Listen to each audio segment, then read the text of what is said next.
Alright, here we go. First off, from last video, remember the completed interior here. I added a couple of pieces of carbon rod, and this one's a little loose, so I'm going to have to fix that real quick. These are going to hold on the fuselage and the wing. Now I put a hole in the fuselage right here to accommodate future expansion and to accommodate the wing. So that hole is right here. Now instead of gluing this on, I took the strips out of here. Instead of taping it down or magnets or anything else, I did was I decided on the traditional elastic bands. Here is a little elastic band, and I got a whole pack of these things for $1. There were so many different sizes, even little tiny ones, so I changed the ones out on the Prop Saver as well, and they're nice now. Now we're going to start with the wing. How y'all doing this morning? Alright, how you doing? Good.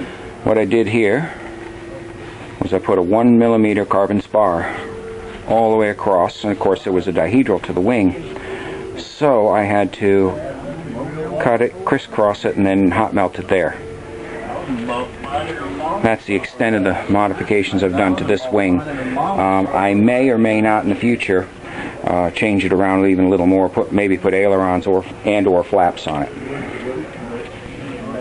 Here's the top of the fuselage. I added the decals, and I put a hole in here, and I also made a space for the carbon rod to make it past the wing without binding or causing it not to sit in the spot properly.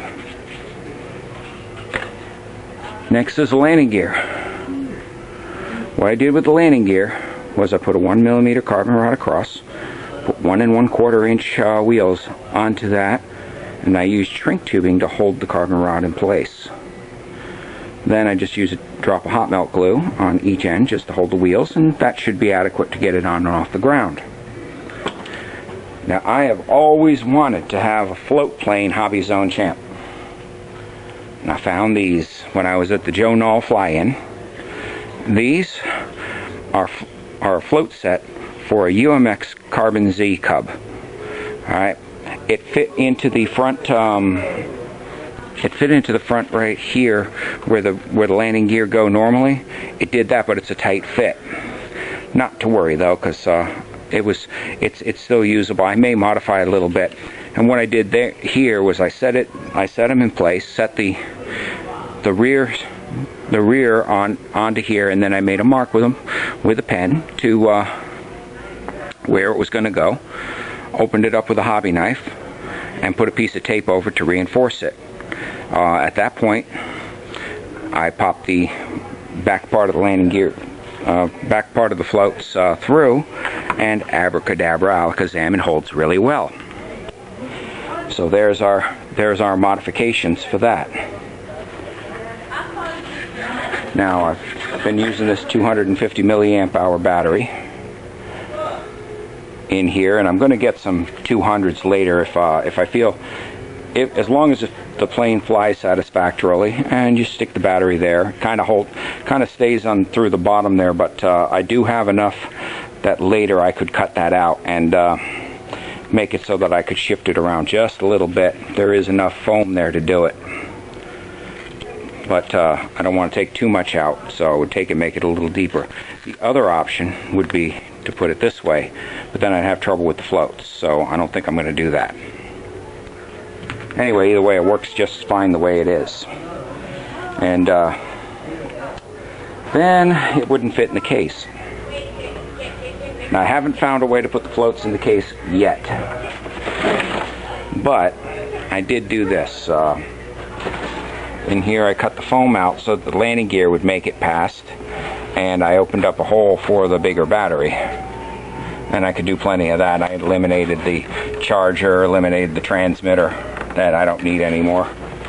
Now, with what I put in here, the DSM-2 receiver, this radio will without any difficulties, it will fly on the stock transmitter, but I don't recommend it because the stock transmitter isn't that good. I put it on my Turnigy 9XR Pro to do that. And I'll show you how it looks when it's put together. Here's the modified Champ assembled. What I did was I added a 1 millimeter carbon fiber rod underneath the landing gear and used shrink tubing to hold it tight, and it's doing really well. These are 1 1/4 inch wheels. I stuck them onto the 1 millimeter, used a little hot melt glue to hold them in place. It should be adequate for taxiing it and getting it off the ground and getting it back on.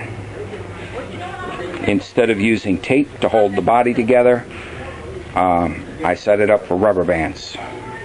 And the rubber bands hold the wing. The wing is separate from the fuselage in case I want to change the wing, or if I want to do future expansion like putting ailerons and flaps on this. Okay, everything is rip-roaring, raring to go. And next I'll show you the next little surprise. Now here's an interesting surprise. While I was at the Joe Nall fly-in, I found these floats. These are for a UMX Carbon Z Cub. And they looked like they were about the right size for the Champ, and I think they are. They add quite a bit of weight, but I think with the power that I've got, they should be able to pick these off the water. Don't know for sure though, so it's a matter of doing the testing. That'll be the next video. Anyway, that's what it looks like with the floats. Alright, and we've put our Hobby Zone Champ on the scale, and she's coming in at 73 grams. The original Hobby Zone Champ is 38 grams, so that's quite a big difference. It's almost double the weight. 38, okay, 76, so it's just about double the weight. So it's a big if on how it's going to fly. I think with the reinforcements it's going to fly. We'll find out soon enough. Next video we'll find out, so you'll know. Alright, now with the floats on, we're at 85 grams, so we're at almost exactly double the weight of a stock Hobby Zone Champ. So I don't know, it should fly, but I don't know how well it's going to fly. But I wanted you to know, and I still think it's going to get off the water with those floats. So we're going to find that out. We'll find that out too in the next video or two. Okay, we made a little mistake. I forgot to put the battery in when I did the weight. So I've got 90 grams now with the landing gear, and let's see, I can't. What was it, like 7 ounces or something like that? So we're talking about about 95 grams with the floats on it. I just wanted to make that correction before I put the video up.